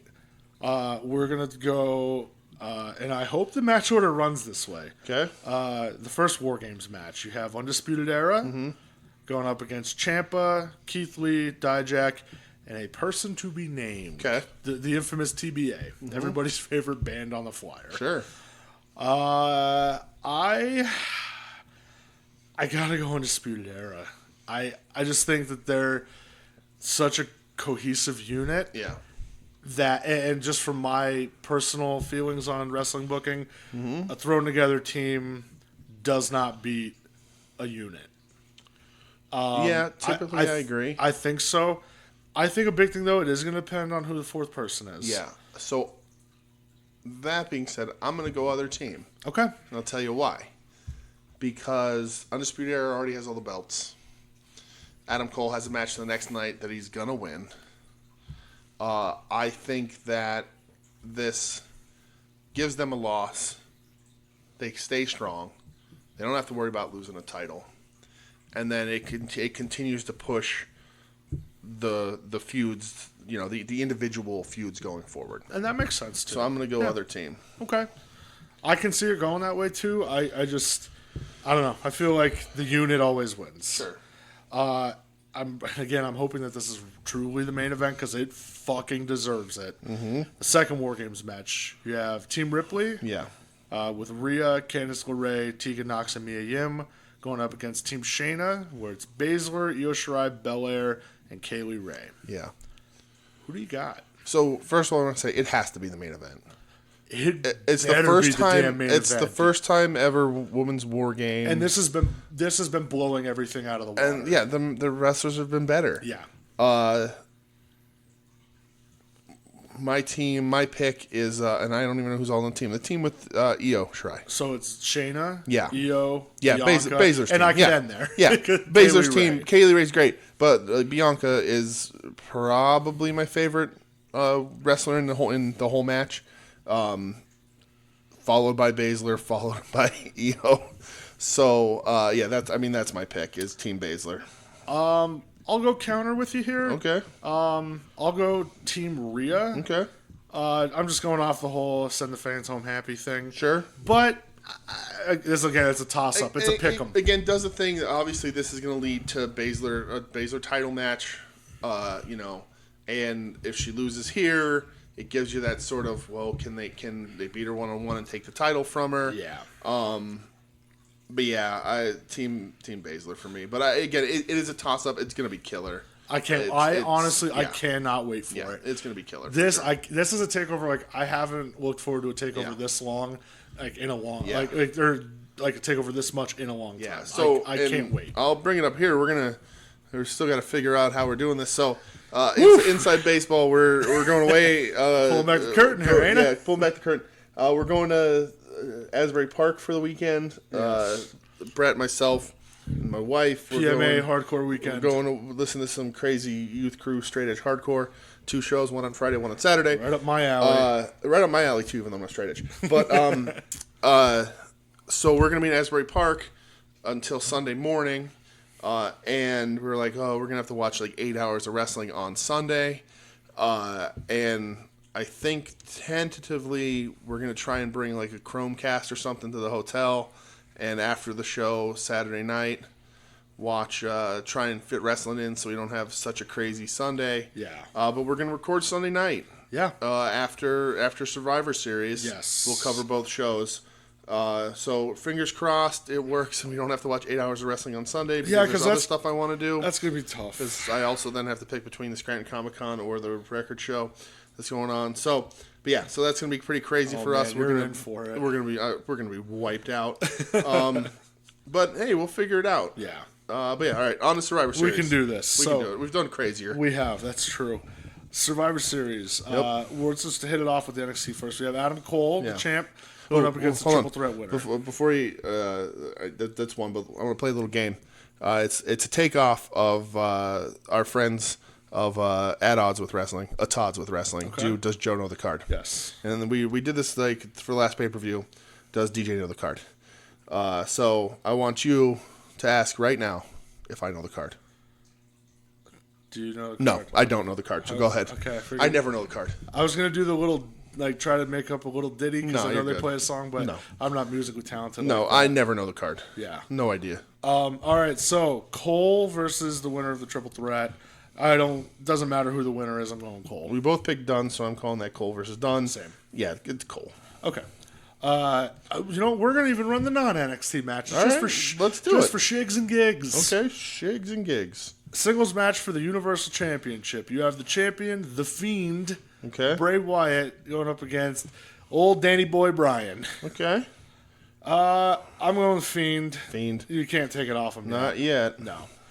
It'll be a good match, though. Oh, I love Daniel Bryan. So Yeah. I watched, again, I'm on a weird kick right now, so I watched him versus Hero from 06 at a PWG. Okay. It's fucking bonkers.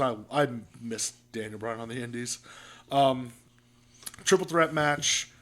AJ Styles, who's the U.S. champ, versus Shinsuke Nakamura, who's the IC champ, versus Roderick Strong, the North American champ. Okay. This is fucking tough. Yeah. I don't know. I don't think it's going to be Nakamura, but I wouldn't be surprised. Mm-hmm. God, I don't know. I'm picking Roddy. I'm going to go out on a limb and pick Roddy. That this is the match. None of the belts are on the line. No, it's just for brand supremacy, damn it. Styles and Knock can sort of beat each other up, focus on each other. Like, it's 3 people that I love. And then Roddy can kind of pull that victory out. This gives NXT in what is pretty much the most low-stakes crossover match, I think. I don't know the card, but I would assume compared to the actual Survivor Series matches, this one's a little more low-stakes. I think Roddy. I'm going Roddy. Okay.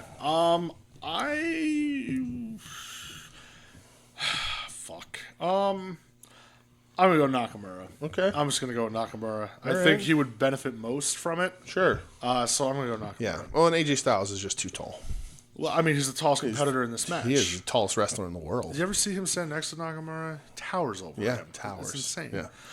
5-on-5-on-5 men's Survivor Series triple threat match. Yeah. Team Raw, which is Seth Rollins, Drew McIntyre, Kevin Owens, Randy Orton, and Ricochet. Okay. Versus Team SmackDown, which is Roman Reigns, Mustafa Ali, Braun Strowman, King of Corbin, and Shorty G. Yeah, talk about real murderer's row there. Is SmackDown this bad of a wrestling show? I don't watch it, dude. I All don't right. watch Okay. it. Going up against Team NXT, every member is TBA. Really? They haven't announced anybody on the team yet. Weird. Rumor is Trips is gonna lead Trips them. is going to wrestle. Well, and they announced Trips has like a Q&A or something after War Games. Yeah, he on the does it all the network. time. Oh, does he? Yeah. Okay. So, I guess Team NXT I'll go. Oh man, I know, right? You know what? I'm gonna go Team Raw. I'm gonna switch. Okay. I'm gonna go Team SmackDown. Okay. I think I'm just thinking of who's gonna benefit the most. Sure. I mean, they have Strowman, and they kind of don't like to let Strowman lose. But Ricochet and McIntyre, I like both those guys a lot. And Owens. Yeah, and Owens. And Randy Orton. Dude, I don't know. I came around on him. All right, well. I like him a lot. You like the words he uses? Oh, you know what? Mm-hmm. That's for another podcast. Sure it is. You could roll that one into Brett's depression, too. I'm so sad. 5-on-5-on-5 women's Survivor Series match. Team Raw. You have Charlotte Flair, Natalya, Asuka, Kairi Sane, Sarah Logan. Okay. Let's just slot Sarah Logan in. Team SmackDown is Sasha Banks, Carmella, the Queen of Your Heart, Dana Brooke, The Ricky Steamboat of her generation. Lacey Evans, just throwing shoot moonsaults on everyone, and Nikki Cross. Okay. Going up against Team NXT, which again is officially TBA. They have not. There's been people have been on TV like Baszler, Rhea, Tegan, Dakota, but they haven't officially announced who's on the team yet. That one, I'm gonna go Team NXT. Okay. So I want to say Raw again, but they're not going to let Raw win both, right? You never know. I know that there was a thing with Survivor Series. I think last year, or the year before, like Raw went like 6-0. I'm shocked. I mean, and Team NXT, NXT's women's division is the best division in WWE right now. Agreed. It's obliterating everything. Yeah. So I'm going with them. And like, sucks for SmackDown. They're on Fox. They don't need it. Yeah. I mean, I guess that makes sense. If they're gonna do the WWE 50-50 booking where, you know, in the maybe your prediction of he's on SmackDown, right? Yeah. In a 3-way, he gets the SmackDown victory. But I'm NXT. Their women's division is the best. Yeah, I agreed. Brand Supremacy Triple Threat Tag Team match. What is this? We have the Raw Tag Team Champions, Why the is Viking this a Raiders. thing? Yeah, I know. Versus the SmackDown Tag Team Champions, which is the New Day, which is Big E and Kofi. Mm-hmm. Going up against the NXT Tag Champs, the Undisputed Era. Okay. I feel like Fish and O'Reilly are just going to bump like motherfuckers for everybody in this match. But my heart says Undisputed Era. Mm-hmm. My head says Big E and Kofi. You know, if I knew the card ahead of time, I probably would have picked different things because I didn't know there was this many crazy dude. matches. Oh yeah. Yeah. I'm going to go. I'm going to go Viking Raiders. Okay. Yeah. I'm going New Day. Okay. I'm gonna go New Day. That gives SmackDown their win. Yeah. For brand supremacy. What do they get for that? Nothing. There's literally nothing. Well, and that's been like a big talk this week. Like, why the fuck are we doing this? Just for brand supremacy? Like somebody said, like, oh, like maybe like the people who win should get like their pick of a spot in the Rumble match or something. Yeah. Like raise the stakes somehow. But I don't know what you're gonna do. Viking Raiders work face or heel? I think they're face now. Okay. Because I was gonna say, is that the last match on the card? No. Oh my god. Yeah, dude, we're in for it. I was gonna say send them home happy with the New Day winning. Yeah. I'm sticking with New Day. Thankfully, the show starts at 7:00. Okay, great. So we have 9 hours of wrestling to watch. Yeah, that's awesome. all. Okay. Brand Supremacy Triple Threat match. Wait, why? Ew. We have the Raw Women's Champion Becky Lynch. Okay. Going up against the SmackDown Women's Champion Bayley. Okay. Going up against the NXT Women's Champion Shayna Baszler. Okay. This is probably the match I'm looking forward to the most. Yeah. Also, I am excited about AJ knocking Roddy, but this one, I feel like I'm looking forward to it the most. Yeah. I don't know. So my initial thought is this: there's nothing else for Baszler on NXT. She hasn't even had a match in a bunch of weeks. She's 2-time champ. She loses it. They're not going to make her 3-time champ. I think she's ready for main roster. I think this is her coming home. Sort of, here I am on this stage. I'm going to show everybody why. again, non-title, so she can tap out a champ or whatever she's going to do, beat a champ, and be like, I beat your champ. She'll go back to NXT, lose to Ripley, somebody. Yep. And then she'll jump main roster. Yeah. I'm saying Baszler. I'm also going with Baszler. I'm on the same line of thinking as you for that, so I'm going to go with Baszler. We're on the same line of thinking, but Vince McMahon isn't, and this is going to be all wrong. He's like, NXT, pal. Yeah. What's that? How was that? FCW. You call Dory Funk, you tell him that I'm not letting any of his guys win. I wish Dory Funk was on the card. Dory used to run FCW. Oh, I know. All right. Then... then there's a non-NXT match. No holds barred for the Zeus versus Hulk Hogan? Fucking wish. Z Gangsta, baby. No holds barred. All right. Again, thank you everyone for listening to the very last episode of the Wednesday Night War podcast. I really appreciate it. Don't look at me and tell me you didn't enjoy Z Gangsta, okay? All right. It is the champ Brock up against Rey Mysterio. Oh yeah, we talked about this earlier. Yeah, I think it's going to be Brock. Yeah. I hope Brock is motivated as fuck, and I hope that they just tear it down. Yeah. And I hope Ray just I think Brock by Ray disqualification. might die. I think Brock by disqualification. Well, it's no disqualification. Oh. No holds barred. Oh yeah, and you said no holds barred. That's right. Yeah, Brock. Yeah. I think it'd be a good match, but they're not going to put the strap hold on Ray. You know what? I would pray that they would, because it would be so insane. Put the strap hold on Ray, and then he takes it to Aero Lucha, drops it in a garbage can. I would love it though if Ray did, but it's Brock. Is that the whole card? That's now? the whole card. 8 matches. Yeah, that's a lot of matches. Yeah. All right. So yeah. Do you have anything else you no want to talk about? No. Nothing. Oh yeah. I mean, I guess so. Briefly, I didn't want to bring it up a ton. It doesn't really fit on this show because it's not about Wednesday nights at all. It's about Tuesday nights.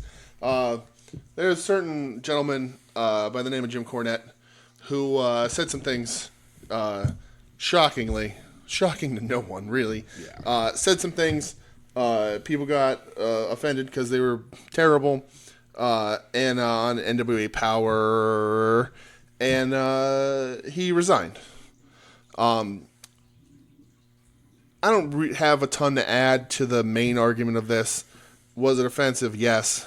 Was it racist? Yes. Is it funny to make fun of starving people? Yes. Is Ethiopia full of... It's funny to make fun of starving people? Oh, did I say that? Yeah. No. I meant, is it not funny? Sorry. I am a terrible human being. Ethiopia isn't the South Park joke that everyone sort of thinks of these days. So that I all agree with it. Everybody, everybody's takes on social media and videos and all that. They've already covered all that. I get it. The show was taped forever ago, so somebody else should have caught it. It's not all Jim's fault. It's mostly Jim's fault, but somebody could have caught it if they it's very irresponsible on the company. And I have a Cold to Cornette certificate somewhere in the house. I'm not going to keep it. I just don't know where it is. But I got it along with the DVD for the whatever Night of Champions or whatever it is. Because if you put Jimmy Del Rey on something, I'm going to buy it. That's a rule that I live by. If Gigolo Jimmy Ray is on something, I purchase that thing. Nothing wrong with you that. Can't fault me for that. But the thing that a lot of people haven't mentioned, as some people have, is that not only was it offensive, not only was it racist, it's a hack joke. As soon as he said it and started getting press, everybody was like, oh, he said that in 86. And he said in 89. There he is saying it in 93. It's a hack. It's a hack joke. It's not funny. So, not only is it offensive, and language evolves. I get it. People weren't up in arms when he said it in the 80s because culture evolves, language evolves. There's a ton of things you shouldn't say. He shouldn't have been saying it back then, but culture wasn't ready for that yet. Wasn't at that point. But at this point, he's just using old material. He's a hack. He's just... So that's... I don't want to say I'm more offended by that, because I'm certainly not, but, the dude's not good anymore. He's a caricature of himself who's just reusing old material because he literally couldn't give a shit enough to come up with new stuff. He's watching wrestlers that really aren't that good. Like I'm not going to watch NWA Power anymore just because it bored the shit out of me. I really liked the first 2 episodes, and it's been boring. Eddie Kingston, I love. He's awesome. He's great on the show. And the stuff that Corny said was during Trevor Murdoch match, and I like Trevor Murdoch a lot. You know, but like this show has a masked man named the Question Mark, and like Jim likes to say cosplay wrestlers and all that other crap. He's Josephus on that rock. Like it's just an odd show. Doesn't make sense. It should have been caught well before. It doesn't excuse Corny. I think he's a piece of shit. And this is the guy I used to be a fan of his. You know, I never fully agreed with Corny, but I agreed with probably a little more than half of the things he said. Again, I bought Jimmy Del Rey merch off of him. Can you blame me? But yeah, it's just, you know, not only is he offensive and racist, he's a hack. And I'm not talking hacky. He's not, what's up, hacky? He's not, you know, hacky. But I don't know, like, all of it's just terrible, and NWA should have done better. And so the organization's also at fault, so people should be like, hey, maybe we don't watch this show because it's not that entertaining. But there's an audience for it. There's an audience for the stuff that Jim said. He'll be fine. Yeah. You know, his big show's coming out tomorrow, and he's going to lie and whatever else, embellish and say this and that, and, you know, whatever he does. And, you know, the dude, maybe he's just trying to rack up records of promotions he's worked for in the last year and trying to hit a Guinness World Record. But yeah, he's a hack, and he's offensive, and good riddance. Yeah, I'm just going to say this very quickly. I found myself getting caught up in the Twitter firestorm that happened when the clip came out. Obviously, I was following it. And it got to the point where myself, I was like, you know what? I need to spend my time doing something else. Yeah. Just real simple, adapt or perish. Mm-hmm. This isn't the fucking 80s. Yep. This isn't even the 90s. It's almost 2020. Yeah. Either you adapt to this, you know, and I know a lot of people, oh, fucking PC and snowflakes. Yeah. And listen, man, this is the climate we're in right now, okay? Mm-hmm. This is the world. You either adapt or you perish. Yep. He's gonna perish. Yeah. You know, after listening to the story that Joe told on At Odds a couple weeks ago about you know, some comments and a conversation that he had with Orange Cassidy about Corny. Yeah. You know, I went and I hit the unfollow. Yeah. Because I did too. You know what? It's just a shit human being, and when you start making people really feel bad, that's where I get off, and I'm done. Yeah. I don't mean get off in the weird way. I mean get off on the fucking train. You know what I mean. But yeah, simply just fucking be better, people. Yeah.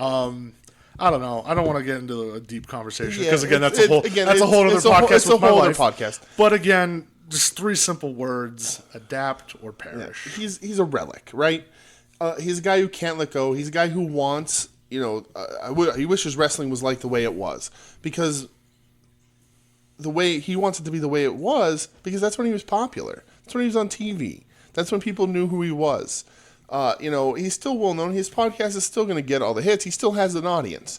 You know, the cancel culture is a thing. I don't necessarily agree with it. I think people can learn. People can make a mistake and evolve at any age. It doesn't matter. You can make a mistake, learn from that mistake, and become a better person for it. And that's building character. I agree with that 100%. Corny doesn't learn. He's not that. Like, you can shout cancer culture. Jesus Christ, cancel culture, but he's not learning. He tries to weather the storm. He's surrounded by apologists, and he's surrounded by guys who just kind of butter him up and push him on, and you know, he just deserves to have people just stop. Let him fade into irrelevancy. That's what's going to hurt him the most. Is if he just fades into irrelevancy.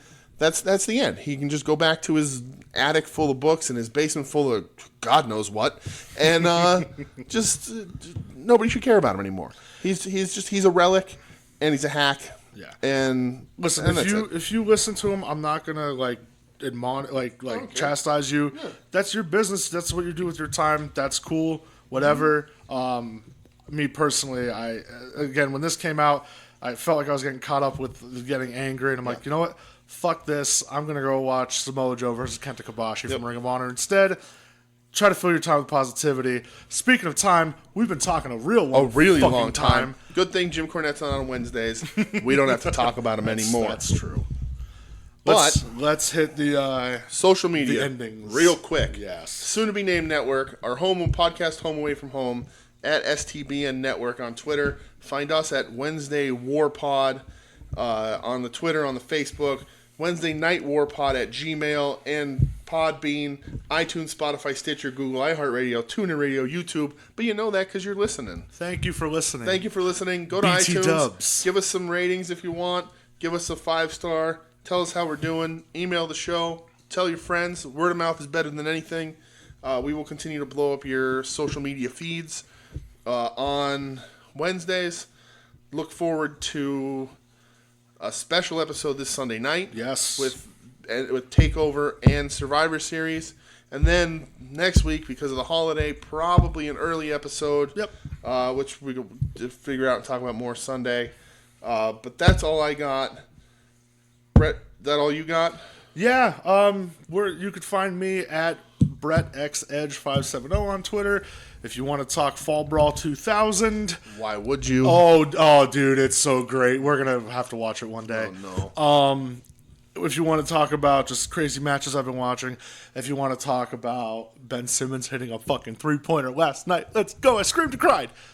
Where can they find you, pal? You can find me at The Dooge on Twitter. That's TheDooge. If you happen to find yourself in Asbury Park this weekend, if you listen to this show tomorrow, we'll be in Asbury Park. I'll probably be wearing a Leeway hoodie. You will be able to see us eating tacos at Mogo throughout the day. And I think I want to go to Purple Glaze because they have really good donuts from what I see. Sure. They're really fancy. All right. You can find me probably wandering the beach as well. Eating a fancy donut. I'm about that. All right, that's it. This is, I think, our longest episode. Yeah, this is long. But hey, one. Thank you so much, everyone, for listening. Appreciate it. Can't wait for some wrestling this weekend. Can't wait to talk with y'all. I'm going to leave you with it. Pro wrestling. Let's go.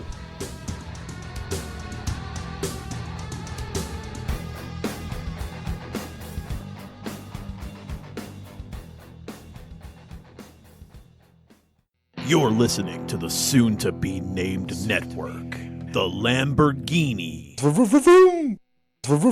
of podcast networks. I can't wait for the Royal Rumble this year because Michelle's going to be so fucking into it. She is. The Rumble's the best. Yeah, it is. It's the best. I'm not going to be into Yes, it. you are.